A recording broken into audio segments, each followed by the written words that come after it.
په ماشومانو باندې سلام اچول دا مستحب دي. په مسلم شریف کې د حضرت انس رضی الله تعالی عنہ روایت ده چې نبی علیه الصلاۃ والسلام یو ورځ په ماشومانو باندې تیر شو او نبی علیه الصلاۃ والسلام په ماشومانو باندې سلام واچو. ابن بطال رحمت الله علیه فرمایي چې د نبی علیه الصلاۃ والسلام ماشومانو ته سلام کول دا د نبی علیه الصلاۃ والسلام په اخلاق عالیه باندې دلیل دی او ماشومانو ته د آداب شریعت تعلیم هم دی. او په دې حدیث مبارک کې زمونږ د مشرانو اصلاح هم ده. زمونږ اکثر مشران په کشرانو باندې سلام نه اچي، دا ځان سره وایي چې زه مشر یم په ما باندې به سلام اچي، ما ته به سلام کوي.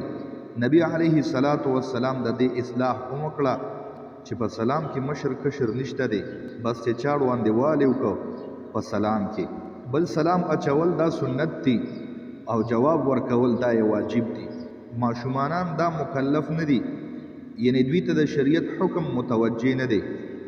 که یو مشر په کشر الک باندې سلام واچي، یعنی داسې الک باندې چې هغه ته د شریعت حکم متوجه نه وي، مکلف نه وي، نو که دغه ځای کې د دغه ماشوم څوک مشر ولاړ وي او هغه د ماشوم د طرفه جواب ورکي، نو دغه سلام دغه جواب به د کشر د طرف نه کافی شي، یعنی دغه ماشوم د طرفه به کافی شي. بل زما عزتمند تاسو په دې حدیث باندې سوچ وکړئ چې نبی علیه الصلاۃ والسلام په ماشومانو باندې سلام واچو څه دپاره؟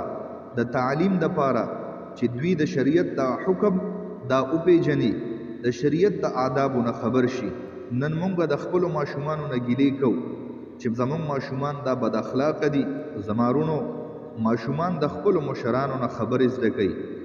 مشران چې څه وایي هغه کشران هم وایي، مشران چې څه کوي هغه کشران هم کوي.